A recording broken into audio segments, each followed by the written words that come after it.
The meeting of Somerville Planning Board for May 28th, 2025 will please come to order. Adequate notice of this meeting, as required by the Open Public Meeting Act, has been provided. A copy of the notice specifying the date, time, and location was 1, published to the Courier News, 2, posted on the bulletin board outside of Borough Hall, 3, posted to the municipal website, and 4, given to the clerk administrator. This meeting is a judicial proceeding. Any questions or comments must be limited to the issues the board may legally consider in reaching a decision, and the decorum appropriate to judicial hearing must be maintained at all times. Roll call. Andrea Dare. Chris Addicks. Here. Art Akins is excused. Larry Cleveland. Here. Jason Kraska. Here. John Manilio. Here. Barry Van Horn. Here. Mayor Gallagher. Here. Councilmember Vroom. Here. Chairperson Warner. Here. Please stand for the pledge. I pledge allegiance to the flag of the United States of America and to the republic for which it stands, one nation, under God, indivisible, with liberty and justice for all. All right, approval for minutes for May 14th. So moved. Second. Chris Addicks. Yes. Larry Cleveland. Yes. Jason Kraska. Yes. Mayor Gallagher. Yes. Councilmember Vroom. Yes. All right, we're up to our hearing for housing element and fair share plan. All right, you want me to kind of Kick it off. All right, so dovetailing on what we had covered at the last meeting, this is a big step, a big accomplishment, and big movement for the next 20, 30, 40 years for the borough. The borough really, the last large-scale approach to housing probably goes back to the 70s when Section 8 was adopted. And this is a project that's taken on probably the last 8 months of our professionals' lives and a number of us up here at the table. As I had stated before, we've given the planning board updates sporadically over the course of the project. We've given council updates sporadically over the course of the project. And what we tried to create was something that is specifically designed for Somerville. It's not a cookie cutter. It's not a swipe from somebody else, and we just cut and paste and drop our information in. This was a concerted effort by Borough Council, by Borough Planning Board, by Zoning Board, by our professional staff, by our planner, and we think it's a very good plan, and it's something that's designed specifically for Somerville. And I think very importantly that it's designed for flexibility for the future. It allows, it gives the ability of the borough to be compliant, but it also gives the ability for the borough to be flexible for the needs at the time. So this is a 10-year plan. What we think is important today in terms of accomplishing those housing goals and what that makeup is of housing versus rehabilitation versus off-site, this plan gives that great flexibility to future councils and future planning boards, which all of us felt was very important, because the one-shot deal of this is the way it's going to be, in 5 years, Somerville will change, as it obviously has over the last 20 years. And we need to be able to create plans that adapt and flex to the needs of those policymakers at the time. And we think this is what that's done. The way we're going to handle this tonight is Chris Zangaro, our redevelopment and our housing attorney, will kind of give us an overview on steps forward once we take a vote tonight. The planning board will take a vote tonight, and if it passes, this will become the plan for the housing plan for the borough. We will have a vote at council to concur with it, because I think that's important to do, and I think that's on the 16th. Is that? Yeah, the 16th. And so, it's Chris is going to talk about that. Then Mike is going to get into the meat of the plan, walk through that, all of the data that's in the booklet here. And then Colin's going to kind of wrap it up and condense it down into, I think, that information that will most readily be the questions that most people will ask, or it may answer the questions that some of you also may have. So, Chris, if you would, please.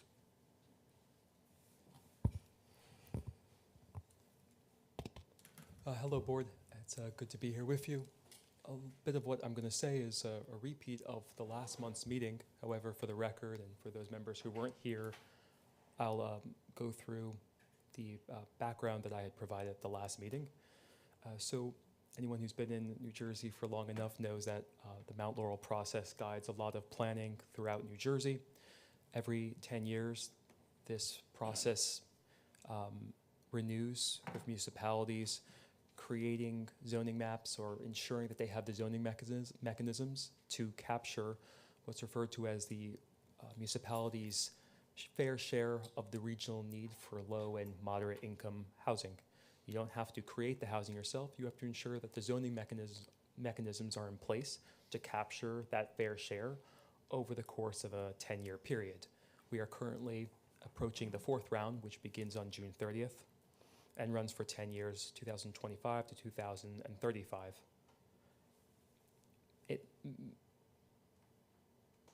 borough is not unique in that it did not participate in prior rounds, housing cycle rounds, because it was of the opinion that it was a natively affordable community that could provide the zoning to meet its obligation, meet its fair share.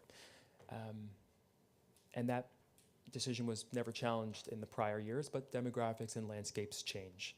To step back a little bit further, the reason we are at this stage and responding as we are by the June 30th deadline is that in 2016, the courts took a stronger seat at the table in affordable housing. There was a determination that courts would review housing element and fair share plans to determine if they provided the necessary mechanisms. That was the third round. The third round ends on June 30th. The legislature passed a bill signed by the governor, which identified that the courts would remain the entity reviewing plans, but to make this process a bit more streamlined and to save costs for municipalities, there was a mediation forum created within the courts called the Affordable Housing Dispute Resolution Program. That program receives plans, reviews them, and then provides a certification, a compliance certification that says you have what's the equivalent of a judgment of compliance and repose.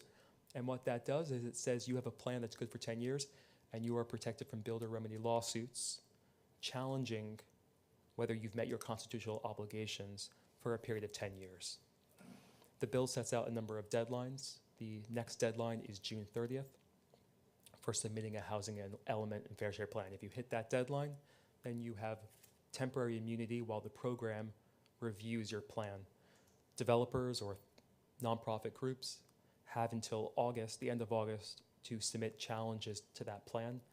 A builder cannot come in and simply say, I have a better site than the one I have a better compliance mechanism than the ones that were identified in the housing element and fair share plan. That's not a basis.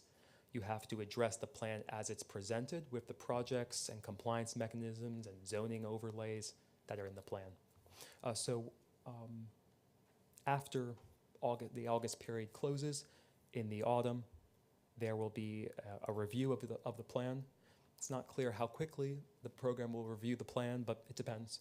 And upon receipt of that approval, the council will enact any ordinances that need to be established to make that plan, to put that plan in place. So that's the timeline going forward.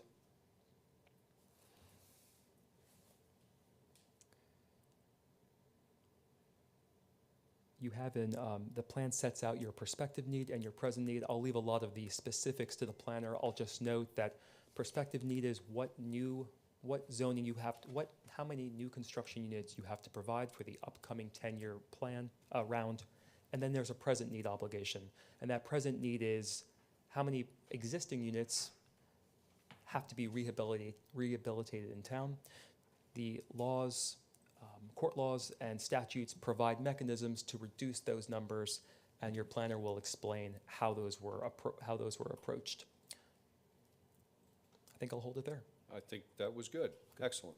Good synopsis. Thank you.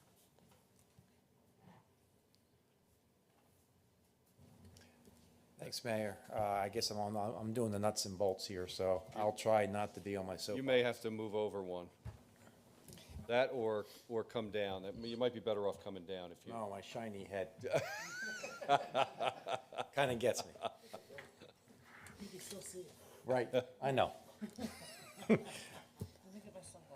I know. I guess I'll start with the housing element. The housing element was last revised in 2018-19 using 2015 census data. The housing element here was using the up-to-date data, which is from 2023, and the change in the borough is remarkable. The median income went from 70,000 to 103,000 in 8 years. And there is, and the census data is lagging, but there's about 700 to 800 new units, housing units, between 15 and 23. And we can say that 23 is not exactly current either because of activities in the last couple of years.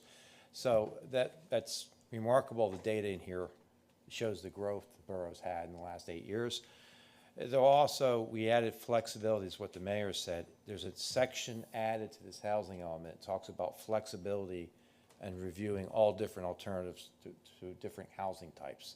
So in the future, since micro houses, tiny houses, transitional houses, incubator, it's all covered. So the borough and the planning board has flexibility to how it sees fit to address housing in the future. You wouldn't have to amend it. It would be consistent, as I've heard Kara say in most ordinances, is it consistent with the master plan? I'm saying that the housing element is a broad brush approach to get creative thinking on what housing the borough's doing. It's not dictating any type of housing, but gives you the flexibility.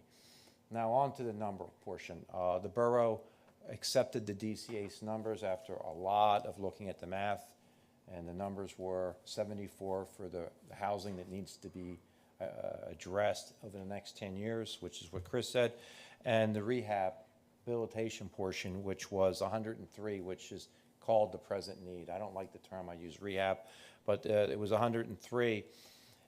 So the committee took those numbers and we drilled down on those numbers following the regulations in place and the new statute, which is just an overlay on round 3, so you have to pick and choose. And because the borough is 98% is all here knows built out, there's a vacant land analysis which was done. And the borough technically only has one parcel that's high and dry, suitable for development. So the most conservative approach was taken, being that the statute says 25% of the prospective need needs to be addressed in the fair share plan. Well, I initially said 25% because the one parcel produced 6 units. Therefore, 26 units is less than 25 of 74, so we'll use 25 of 74 and it's 19. It was pointed out to me by Christopher that the very conservative approach would say to incorporate the 6 units and then take the 6 units that we can develop on the Mountain Avenue property and take that off the 74, then take 25%. It's a very conservative approach. So that yielded a number of 22 units. So the fair share plan addresses the 22 units to be built. It has actually 25 with the bonuses. And the unique thing with that is the fair share plan is using the senior citizen building, which is there, and the borough never got credit. The borough's been very proactive, as has been said numerous times before, since the 70s, with a lot of affordable housings, low assistance programs in the borough, the group homes, the halfway houses, the senior citizen building, all these different sources, the Somerville Housing Authority, just to name 3. And as part of this process, I think it should be pointed out that we got the data that approximately 10% of the housing stock today is affordable. If you add up all the group homes, all that, and the borough up until now has gotten no credit, but just to point out, the borough has been very, in my opinion, very proactive in addressing affordable housing. That being said, so the vacant land analysis, we had the 4 parcels to address the 22, and you'll see that in the fair share plan. And the 4 properties are the Senior Citizen Building, Bell Avenue, which is an old industrial process, the Grants Building, and the vacant parcel in Mountain Avenue. Now, there's concept plans in here. The concept plans are nothing more than the development plans which have been submitted. So we're not making any of this up. That was submitted. Yes, things are going to change, absolutely. However, the plans were actual development plans submitted to the borough, so that's what is in here. There is a requirement and one of the directives that for your fair share plan, for the envisioning the borough seeing, to provide concept plans. That's why you have 2 concept plans. There's not a concept plan for the Senior Citizen Building because it's there. There's not a concept plan for the Grants Building because it's there in aerial. It's not proposed. It's called rehab, readaptation, or getting credit for the seniors. So the beautiful thing is with 4 developments, the fair share plan addresses the need of 22 units in the next 10 years. And to address the concern that well, we don't know, or what about the unmet need, which is a fancy term, is saying the difference between 74 and 22. That's the unmet need. Okay.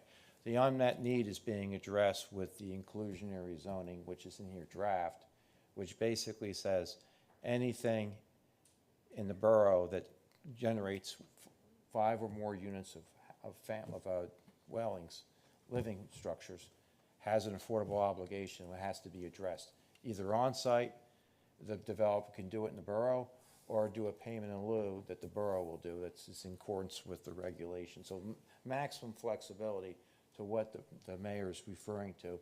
It's not set in stone how the developer is going to address it. There is an obligation, and it will be addressed with all the extent possible of the regulations to allow that to be addressed. To pick up developments that do not generate 1 unit of obligation, which is 5. You have the development fee ordinance, which is in here in draft. The development fee ordinance describes that the equalized assessed value of 2.5%. It's basically you have to pay into the trust, the housing trust fund, for units that don't do 1 unit of obligation. Now, before we go there, you're not going to. 1 and 2 families are exempt. It's the intensity. If you're going from a 1 family to a proposed 4 family, yes, development fee. But if you're doing an addition or some kind of upgrade, no, you're exempt from these regulations. So you have the 2 regs, development fee and the inclusionary, that covers everything that is not foreseen, which is, crystal ball is, who knows where this is going to be in 5 and 10 years. But I think it's beautiful, in my opinion, because it addresses it uniform across the borough. It's so easy. I don't care if it's the B5 on the highway, in the POR, whatever. If you're proposing a development that generates 5 units of apartments for sale structures, you have to address it in the inclusionary. It doesn't cherry pick. It doesn't say downtown only. It doesn't say redevelopment zones only. It doesn't carve out a zone in the borough and say this is going to be the affordable housing. None of that's being done. So it's all inclusionary, being the vision is to have it spread out. No one building called the projects or any of that. So that approach was taken uniform throughout the whole plan. So we're using the existing zoning just essentially as the planning board would refer to. It's basically an overlay zone. Bottom line, it doesn't matter where you are. If you meet these criteria, you have to address it, period. So in redevelopment terms, we would call that an overlay zone, right? So you have that for the prospective need. And for the present need, which is the rehab, the borough accepted 105 numbers, but in hindsight, it was a beautiful thing that we had the time and the committee supported it doing the windshield survey. What documents came out from the program, given directives, said that you can do a windshield survey. It's still appropriate for determining whether the 103, the rehab number, is accurate. And the borough took advantage of that and We did a windshield survey, which is a fancy way of saying driving down the street, stopping, looking at housing, all the housings, and what we did, all three sides, and there was a criteria pecking list. So if it meets the criteria, it's on the list. If it doesn't, and the number came out shockingly because, and I've said this before, the borough just looks fantastic. It's always looked good, but it's looked better and better every year. People are just fixing the properties up. The housing market, as we know, is very hot. So there's not a lot of challenging properties. So we ended up with a much lower number. I wanted the number even lower, but I was told, do not add projects that are in front of the Board of Adjustment because you don't know. That's very conservative. So the number is even, it could have been lower than this. So using the mechanism in place, it went from 103 to 27. Wonderful, amazing. So the borough is present need, which is going to be addressed through rehabilitation, which is a fancy way of saying if you have you have a kitchen problems, plumbing issues, there's basic core needs that the program will address that. So you have a rehab program in here that addresses 103 to 27 using the mechanism. You have a prospective need. It went from 74 to 22, and the unmet need is being addressed with the development fees in the inclusionary. It's, as the mayor said, this is, I don't know any community has done it this way. This is completely Somerville. It's, in my opinion, unbelievably equitable. There's not a lot of cherry picking, or you could say picking one zone or the other. It's uniform. It's, I think it works, assuming the planning board and the council thinks it works. So in a nutshell, I can go into all these numbers, but it's just remarkable the growth in 8 years. The median income from 70 to 103,000 over 8 years. That's phenomenal growth, in my opinion. And you see the housing stocks. The borough has just been very active, as we all know. And you see housing numbers going up 700, 800 over 8 years. That's amazing. So we're very fortunate. A lot of communities, I don't think, have this kind of activity or the residents that care. And you see that in just the pride in the housing. Housing, most of the housing stock, as the borough knows in the numbers, is pre-World War II. It's a very old housing stock, relatively speaking, and it looks great. So, Good. I'm, And with that success comes, you know, the change in our housing affordability. Right. Which is generating exactly what we're now doing tonight. So taking what Mike condensed from this, and one of the things we wanted to do all along was condense it even further so that we could create literally a one sheet, just a fact sheet. And Colin's going to walk through the fact sheet because I think that takes all of what Mike spoke about, condenses it down into a very digestible points of information. Before Yeah. Colin starts, Mike, I have a question, 2 questions for you. yeah. You had mentioned about off-site obligation. And that sure sounds like we're going right back into the Mount Laurel. The reason why we're here now is because of off-site. So I thought it was supposed to be not for our town, I'm just saying in general. It would be unfortunate for a town, let's say like Basking Ridge, to write a check to Manville, put their housing there. They were doing that already. That's why we're here. The obligation is supposed to be in your town. So is that going to be a very big use again of? It's everything staying within the borough. No, The for payment, us. right. I'm just wondering about statewide. Oh, When they mention that, I think Chris can probably talk to the legal aspect of Thank you. whether you can export your obligation to another community. That's what your question? that's Mount Yeah. Laurel. That's the whole point. You can no longer utilize that mechanism Oh, okay. to shift obligations to other municipalities that might pay money to take on those units. That's no longer allowed. What is allowed is the use of off-site contributions, whether to allow a developer to place the affordable units in a distinct location within the municipal boundaries. But no, municipalities can't do that any longer.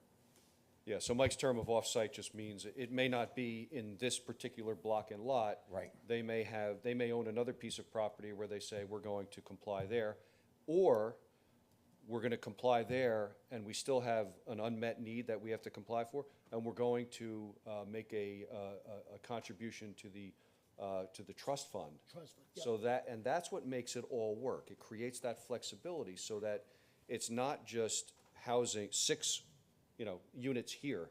We now may have 3 units here, 1 being rehabbed, and the value of 2 going into the trust fund so we can administer in another part of the borough. That's great, that's what I wanna get. Larry, it's all staying within the borough. No, that's All staying here. The buck stops here. It's not being transferred anywhere. It's staying within, I just didn't as know some if say here, there was some- 2.5 miles of greatness. Awesome. Awesome. The second question I had is, you said you can't use the concept plans or future plans in this current obligation, but when they come online, Well, yeah. they would comply and be useful. The directive, and I'm sure Chris can go into it, is 1424, 1426, said that the envisioned developments to address the fair share plan, the program wanted to see the concepts. And that's debate in itself. What is a concept plan? What is, we had a very easy role being, we had plans for these 2 locations already here. So it was just taking those plans to put them in, saying, it wasn't us making it up. It was actually submitted to the borough. Yes, they're concept plans. Things are going to change, but this is real life what a developer submitted to the borough. I don't think you can get more real than that. So I'm just saying, Larry, that we're not, there's no, the plan here is something that can be done. It's not just a fairy tale or some concept that can never be built because it's in the flood hazard or it's an 18-story building, economics, whatever. It's not what's going on here. Everything done is trying to build them, and I think is a really realistic approach. Thank you, thanks. You sure?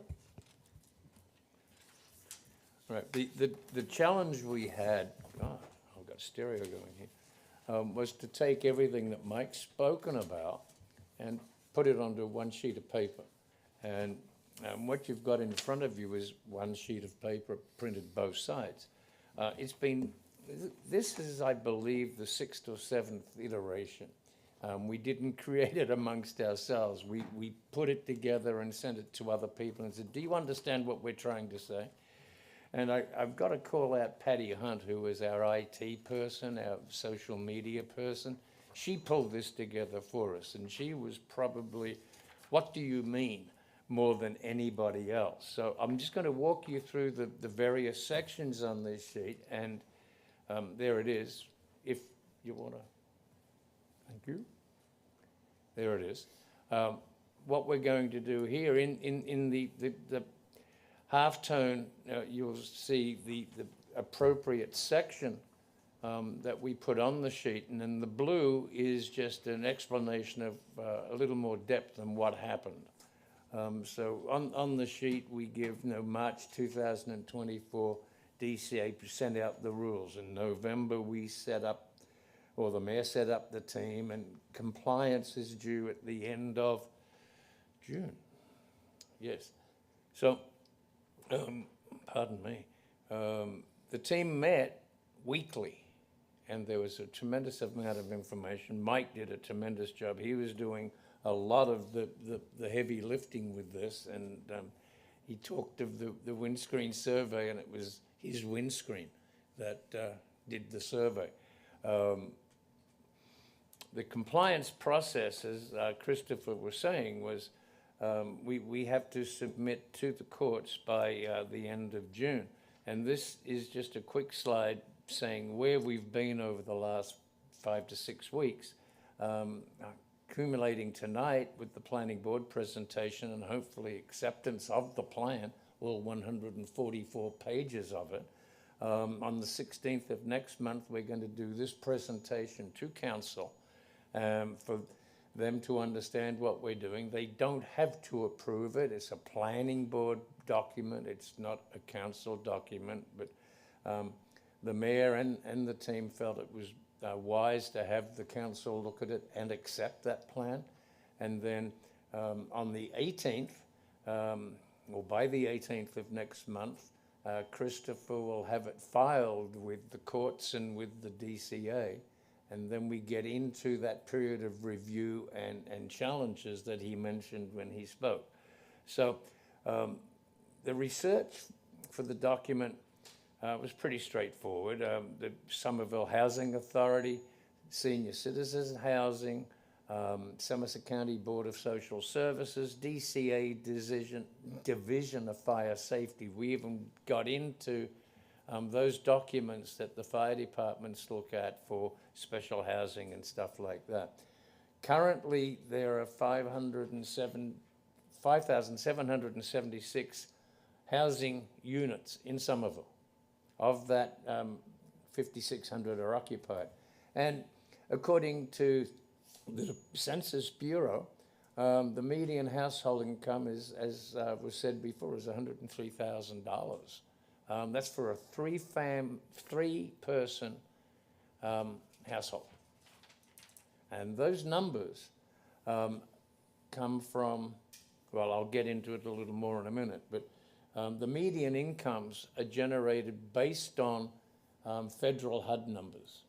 They determine what affordable housing is throughout the United States, and those numbers come down to us. So that in region, was it Region 3 we are, right? Correct. Somerset, Hunterdon, and Mercer? Middlesex. Middlesex, thank you. Is $131,000 for a three-person family. It is high, but it's because of the housing and land values, and they're what we've got to work with. Moderate housing is more than 50% of the median, but less than 80% of the median. That's the calculation that is used. Low income is 50% of that, and we're working off that $131,000. And very low income housing is 30% or less. So, and there's a whole chart, and it goes from one person up to, I believe, a 6 or 7 person family. So it's graduated. Units can be for sale or for rent. They must be affordable. They must be able to accommodate the 3 levels. And then I put a note at the bottom here that this is the first time we've had to face this. We, as Mike said, complied with rounds 1, 2, and 3 because of market value of the housing. So this is the first time we've had to actually manage an affordable housing program, which we'll get to in a minute. So the obligations that we have in this plan over the next 10 years there's a set aside of 20% for sale units, and there's a set aside 15% for rental units on new construction. The present need, which is, as Mike said, rehabilitation. He's an old-fashioned boy, and he likes the old-fashioned words. The DCA, in their wisdom, anticipated that we'd have to rehab or upgrade 103 units. And through the borough's analysis, we're down to 27. Prospective need is But we did agree with 103. We did. Oh, okay. Good point. When we initially submitted our initial documentation to the DCA, we accepted the numbers that they had given because part of the rules allowed us to accept and then come back as long as we could justify any decreases in our numbers. And that's what we've done, and that's what this plan with all the data in that 144 pages. And the decreases are reflective of rounds 1, 2, and 3, complying with originally what the numbers would have been had we complied with rounds 1, 2, and 3. Correct, Mike? Yeah, the rehab number is just crazy if you look at the Excel spreadsheet DCA came up with, based on a lot of assumptions. That the borough accepted it, but I had the conversation with Chris saying that just making sure the windshield survey was still valid because I didn't think it was reflective of the current borough. And Chris and Colin gave cover saying, yes, we can do the windshield survey. And I'm glad that we did that, because the number, I think the 27 is much more reflective. And so what we did was similar to what other municipalities did, which was to accept the numbers subject to these further, this further analysis. Yeah. And we even come up with an acronym, Realistic Development Potential, RDP.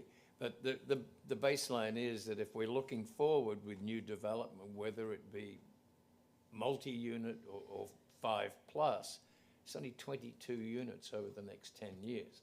And if you do the simple math on that, you've got to contribute 2.2 houses per year for the next 10 years. And that seems to be a pretty reasonable number. The 27 units for the present need will take some management, but it's not a hard one, because we've already moved into establishing a affordable housing trust fund. And we've begun negotiating with current developers who either are going to provide affordable housing contribution, physical houses, or we've had cash contributions already as well. So the trust fund actually exists now, even though we can't use it right now. The developer's fee ordinance, as Mike said, is for, it's borough-wide. And it allows us to capture either a portion of what the housing contribution would be, because it's 2.5% of the assessed value, equalized assessed value. We're saying on the sheet up to $10,000 per unit for rehab can be loaned or granted. But I think in reality it'll be more of a negotiation episode here, where if they want to upgrade a kitchen and a bathroom, it's going to cost $12,000, we won't argue with them at all. The other part of it is we've provided more choices, and this is probably the neatest part of this plan and how it's tailored to Somerville. We will encourage a variety of housing types to be created in the town, and I think everyone has their own little favorite. The background of these slides is what's called a tiny house.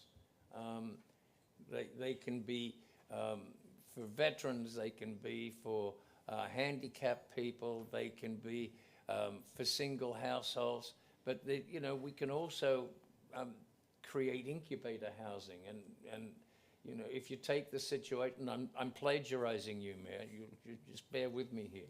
If you take the incident of maybe a single mum with a couple of kids who's pretty cash-strapped right now, if we can provide housing for them for a couple of years to allow them to get back on their feet, we've done a good thing, and we've also met our obligation. So there's a lot of choices, and one of our council people said, we've provided a number of paths to meet the housing needs of the community, so it's doing well. So we've got an inclusionary ordinance, which will cover all new construction, in-kind contribution of affordable housing to the trust fund, rehabilitation, compliance through off-site construction, but within the borough, Larry. And a combination, as the mayor said, it could be if we've got a significant development and their contribution, let's say, is 25 units, they may put 10 within the construct, contribute some money, and maybe acquire some property somewhere else and do something with it. So there's a lot of alternatives that we've built into this plan, and I think it works quite well. The next steps are, as I said before, June 18, where we submit, if you approve it tonight, it'll be submitted to the DCA by the 18th, after the next council meeting, or after the 16th council meeting. And all of this stuff will be uploaded onto our website, and that's the address. So if you've got any questions, we'll try and answer them. That's all I got to say. Very concise. So, turn it back to you, Chair. Well, any questions, comments from the board? We unfortunately doesn't look like we have any members of the public. Yes. Just for the record, and so. We'll open it up, so I will open it up to the public for any comments, questions. Hearing none, we will close public session.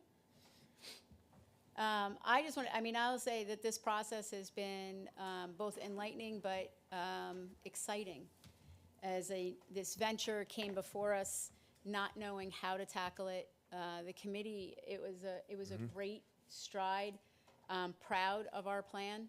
I've had a couple conversations with a couple other municipalities, and they're looking at me like, "You did what?" And I think that just is another explanation of how we do planning and how we run Somerville. So I think this plan definitely represents Somerville and how we tackle a problem in our 2 square miles of awesomeness. That's a great line. I think so. So with that, I'm going to need a motion to recommend and approve to Borough Council. I will make a motion to adopt this as our housing plan. Housing element of the master Yes. plan. Second? Andrea Dare, Yes. Chris Addicks, Yes. Larry Cleveland, Yes. Jason Kraska, Yes. John John Manilio, Yes. Barry Van Horn, Yes. Mayor Gallagher. Yes. Councilmember Vroom. Yes. Chairperson Warner. Yes. And thank you to all the professionals who did Yeah. this. Thank you to everybody. And thank you. to And the keep board. coming and doing presentations to all of us. Thank you. Thank you. Thank you. All right, we'll move on to discussion items, pending business. Well, we just went over affordable housing, so we're going to do that again. Redevelopment plans, master plan and zoning, Mike. Thank you. Ryan gave out jump drives of all the redevelopment plans, the current land use ordinance, and the current master plan to all the board members. There's also a list of priorities in there that's subject to change, of course, but gives you the priorities and what areas are looking to be looked at in the next month, starting next month. So you have all that to start looking at this. To cut to the chase, the redevelopment plans are getting old, long in the tooth, so to say. Most of them were generated between 98 and 2015. Most of them are the 7, 8, 9. So the idea is to look at the plans for relevance, the uses, and some of the areas are 90% built out. We don't have too many parcels left. Just look at what's going on with the remaining parcels. So the idea is to look at all the redevelopment zones for relevance and keep it fresh. Look at the ordinance and look at the master plan for potential revisions to the master plan to keep it current with what's going on in 2025 and above. So that's what you have in your flash drive, and I think the borough's planning board wants to move quickly in the next 4 or 5 months to start knocking some of these reviews out. So you might be being asked concurrently to look at things concurrently, so there's multiple balls in the air in case something stalls somewhere, that we have other activity. So there's a list on the plans, but I do believe there's some concept plans coming up that if the planning board receives them favorably, may require the redevelopment areas to be amended to allow these plans to go forward. And one of the things that I just want to point out from the master plan perspective is that will definitely be one that is simultaneous. So portions of that will be going to different areas. So let's just say the recreation area or the historical one. Those elements will be going to those different either, township, borough departments and or committees for them to be reviewing, because really we want their feedback. We own the whole document, but they own those pieces. It's where we get our recommendations. So those pieces will be sent out simultaneously. And then, like Mike said, we will begin looking at each of the redevelopment plans. Some may need to be done simultaneous. Others we may be able to hold off and wait on. But it is something that we do need to make sure that we get through these. They really haven't been looked at in quite a long time. And, just giving some historical context, the purpose, and when these plans came in, most of them were visions seen 25 years ago, and those visions have come to fruition. So where do we see, and when you're looking at these, the lens should be, where do you see Somerville in the next 25 to 30 years? It's not what do we see tomorrow, it's where do we see it going? Because that's what these plans have driven for us, and we want to make sure that the future has that same kind of vision, that same kind of template to be able to look at. Mayor? Yeah, I just echoing on what the chair said and what Mike said, it's going to be a very fluid review because things are going to be coming at us. And I can tell you already, over on the Gaston Avenue redevelopment area, Rite Aid is about to go out of business. They're going bankrupt nationally. So that property is going to be closing, and there's already a for lease sign on that building. And that plan was created 15 or so years ago. More? We're both old, Yeah, right? can't remember stuff. Yeah, right.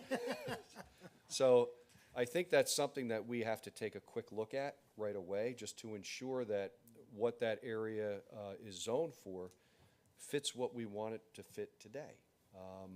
And, you know, you have the restaurant across the street, which is vacant, supposed to be being filled fairly soon, but it hasn't been yet. So we just need to make sure that the zoning inherently is good that we have on the books right now. And if it's not, we address it right away.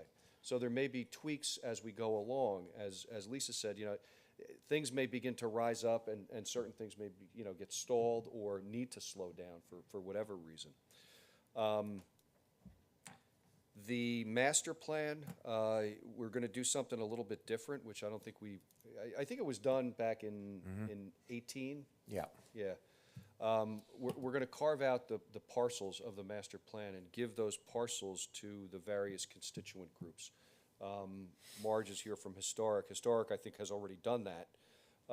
So what we're going to do is bring the constituents into a meeting, give them an overview of what we're looking for, you know, whether it be recreation or downtown or OEM or just all those different, and we're going to do the same thing, give them a thumb drive and have them begin to tackle their portion of the master plan, their element of the master plan, and then come back to us with that, and then that's when we can begin to vet. If you do something, do it as make sure that you keep your comments on as you're making your cross-outs and your additions. It's called track changes. Thank sir. you very much. I was trying to think of it. To Larry's point, I'm getting, Right next to you. Right? so, you know, and I think it's a good way to do it. It allows those stakeholders that are most familiar with their portion of the master plan to have the first crack at it. This planning board will have that final say of what the borough will, how the borough will be shaped for the next 25, 30, 40, 50 years. But we want it as a very inclusive process so that all the constituents are included as a part of that. Once we're done with that, we're not done. Then we go to the zoning ordinance. But I think we need to, we kind of kicked it around and tried to figure out, you know, what comes first, the chicken or the egg?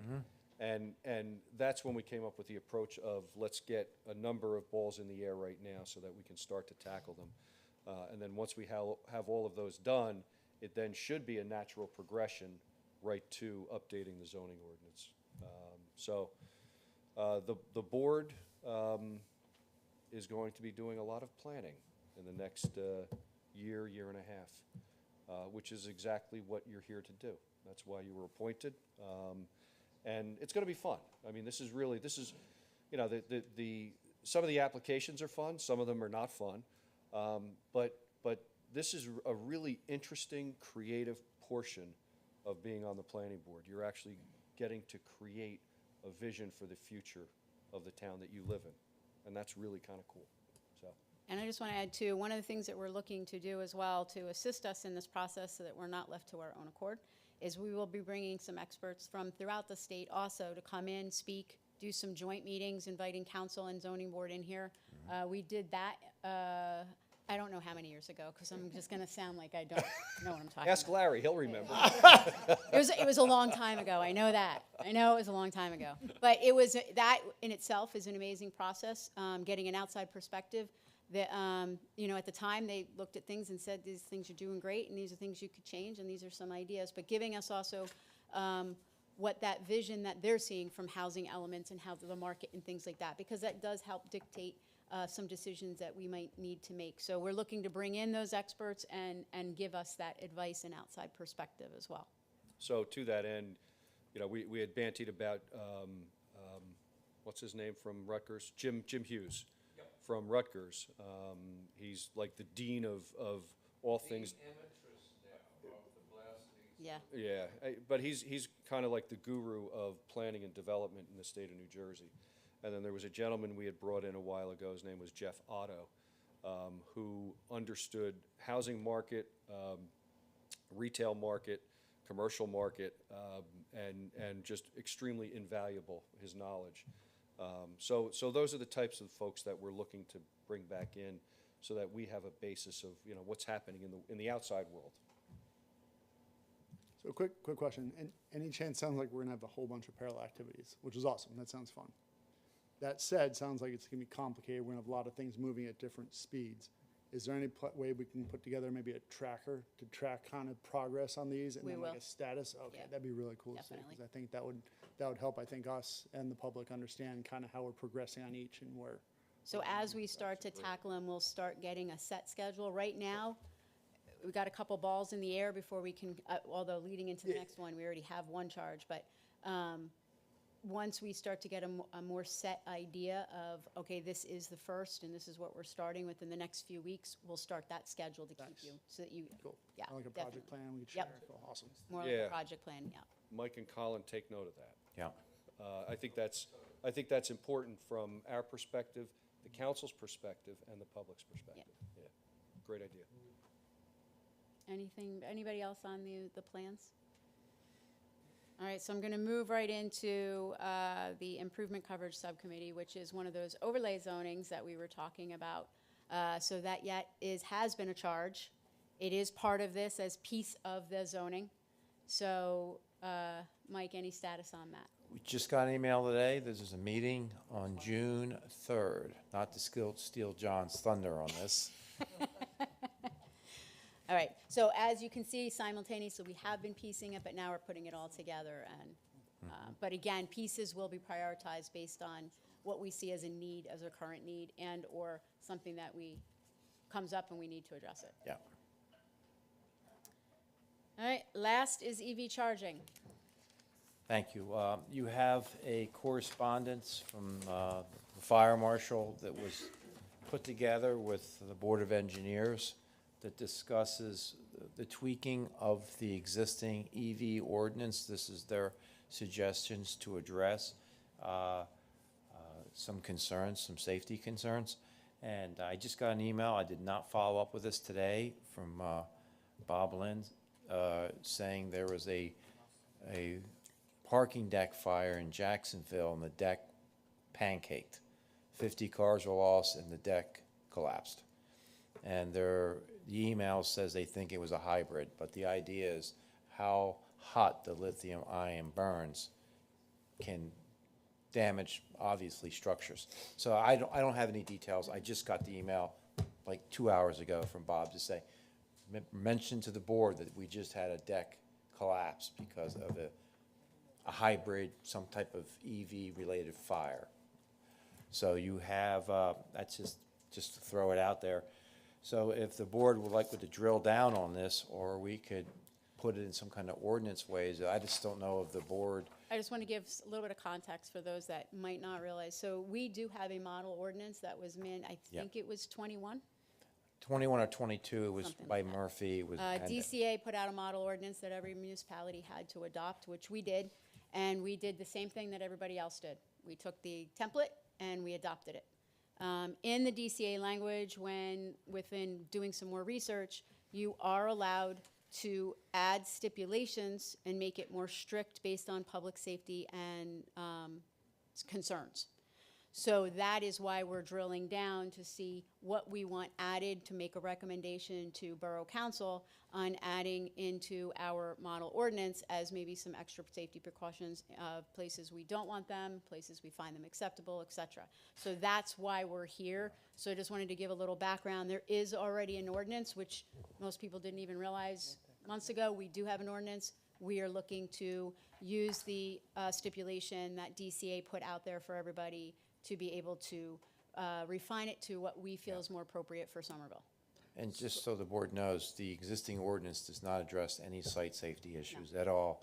And the board charged me with getting guidance from DCA, best practices, what would you do? And the DCA would not provide any guidance at all. So I was just at one of my post meetings up off of Warrenville Road up in Warren there, and happened to be talking to one of a fireman from up there. And their new apartment buildings and stuff they're putting in with the garages, they said they're not allowing any EV charging in the structure at all. Yeah. They're doing all surface outdoor charging. Yeah, I think one of the things we have to do is to gain more data, and I'm not saying I disagree, I mean, I agree with it, but we have to base it in fact. We just had an applicant with their professionals testify that it's not the EV charging, it's the EV cars themselves. So I think we have to understand from a firematic standpoint, what is the cause of the fire? Is it the charging? Is it the vehicle? And I think we need some of that background in order to craft something that actually functions. Because we can eliminate the charging, but if charging isn't the issue, we still have the same danger. So does it make more sense then, if it is the cars, to relegate them to the top floor? So, You know, so that, I think we have to understand where the problem. yeah, I'm gonna second you on that one. I heard the testimony from the experts that they bought some pretty good data, and I fully trust what they said. They were under oath, right? So, and we based our vote on that. So that's the side that I heard, that there wasn't an increased risk here. So, That said, I think if we can get some additional data to amend that or counter that, that's new to us, I think that would help me with the decision. But right now, that's the data I'm using. so,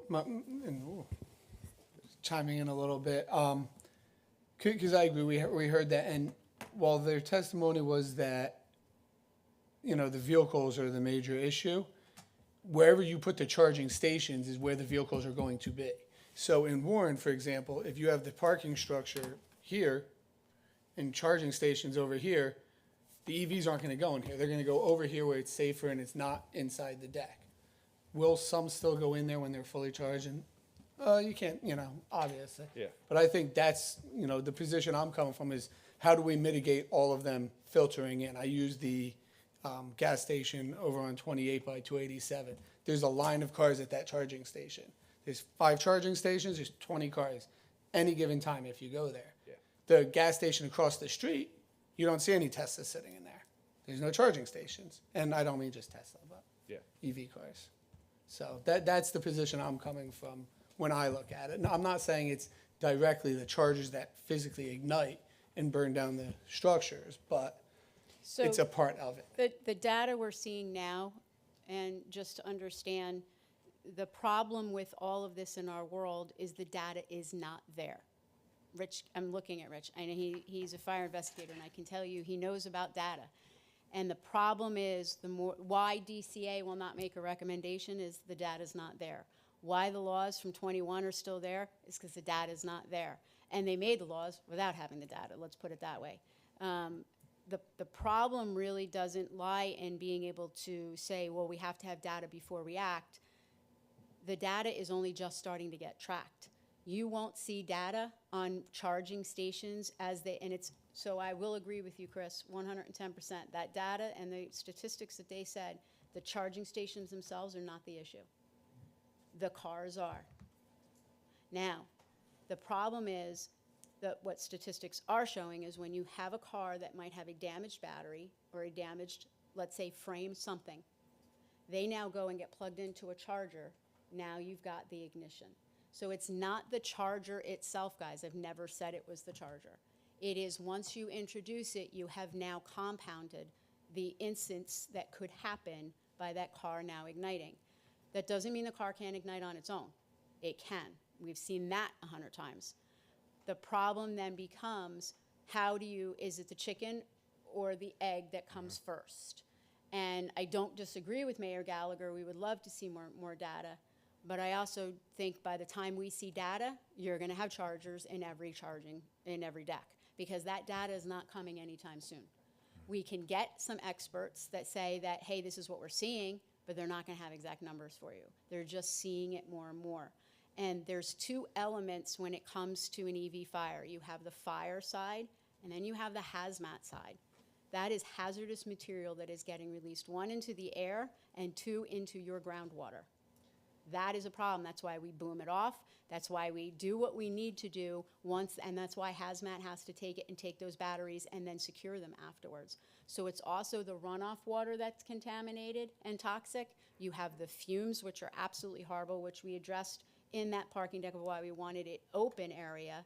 But then you also have the issue of the batteries themselves. So, and I'm not saying all this has to come into, we've got to come up with a definitive answer tonight. I'm telling you, those unfortunately are facts. We just don't have all the data to say, out of the last 100,000 EV fires, 10 of them were chargers, 50,000 were chargers.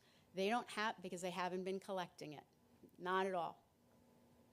But, but to that end, are we barking at the wrong dog then? If we're barking at the chargers, when we should be barking at the cars, does it make more sense to limit then the cars as opposed to if you're limiting the cars then to the top floor, you could have your charging stations up there. Now you're relegated to the top floor.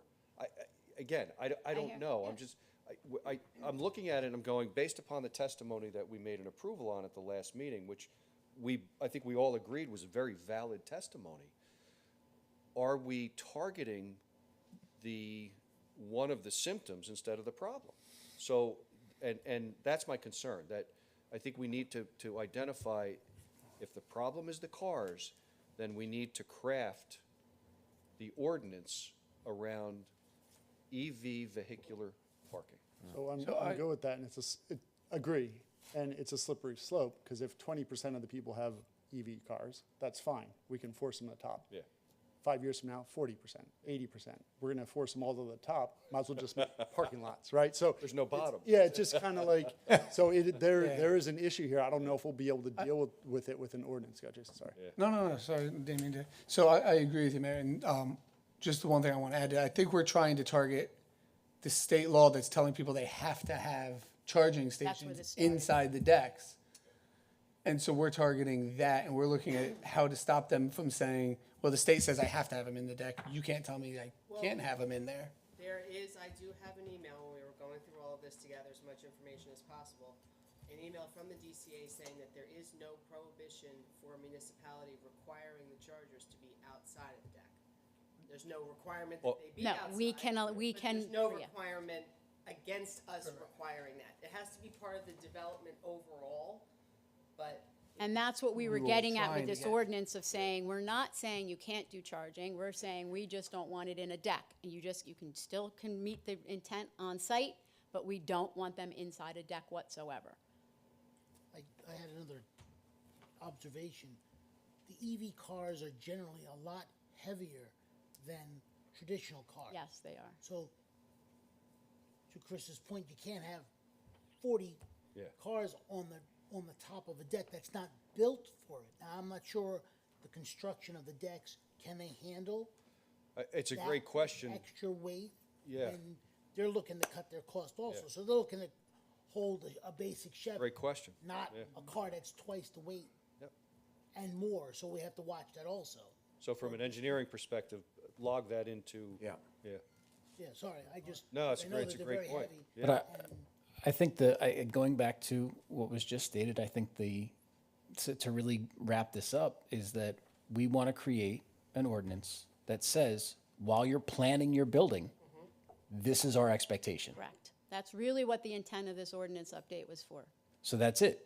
we're not sit here and debate this. Yes, we heard their testimony. They negated openly that the last 10 years of EV changes don't matter. And said even with the study that they were referencing multiple times, it says in that study that it does matter. But to go and dance around and around this, we need to create an ordinance for future development that says you can create whatever you want as far as the redevelopment goes that falls in with our guidelines, but this is our expectation. Don't come to us with a full plan and expect to have chargers inside of your decks. Have a space outside for your charging. Ground surface. Well, I think if I read it correctly, this was saying you could have it on the top floor. Yes. Right. So, but again, I Have a go, mixture. You could say to the extent possible, as many chargers that are required and spaces should be located on surface parking. The remainder can be located, you know. well, and again, I don't disagree with anybody of what they've said, but the focus seems to be on the charging. When I'm looking at this and from the data they testified to, the data that you have, it's coming from the cars. So we're treating part of a symptom. Are we looking at the problem? So is the problem the EVs and where they are? So you're right, somebody was right in that if you put the chargers on the top, the bulk of the cars will go up to the top. But you're still gonna have EVs on the first, second, and third floors. Fourth floor is open charging. Great, I got it. I'm with everybody on that. Is the bigger problem then the fires, the potential fire within floors 1, 2, and 3? And if it is, and we know it's a big problem, why aren't we restricting that? I'm all for that. I'm not gonna lie. So, and I lay it out there, we're not gonna come to an answer tonight, but if the core problem is fires in an EV, regardless charging or not, it's in an EV, that's the problem. So let's address the problem. How? We're not gonna come to a decision tonight, because that's a lofty But I don't think discussion. we can keep kicking this can. No, I don't think so either. Within the next month, we've got to be able to come up with some kind of resolution of what we want to make, because Gonna have applications. we're going to have applications.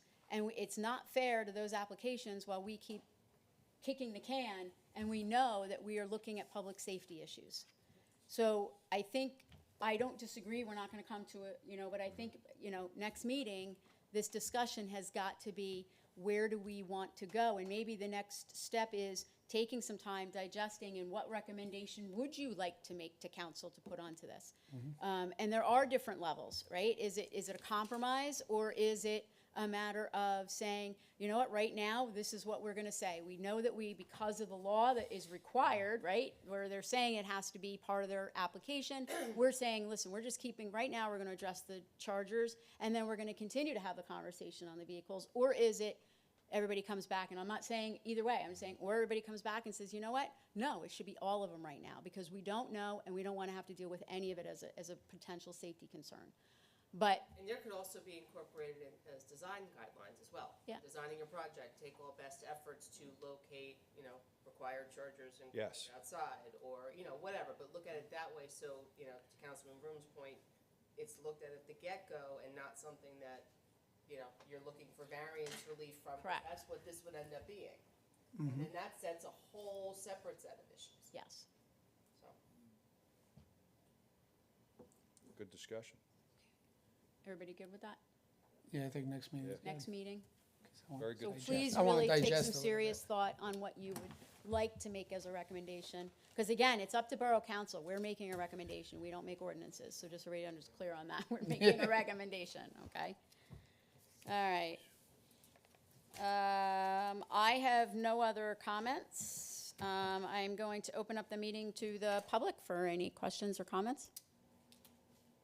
Okay, hearing none, I will close the meeting to the public, and I would like a motion to adjourn. So moved. Second. All in favor? Aye. All opposed?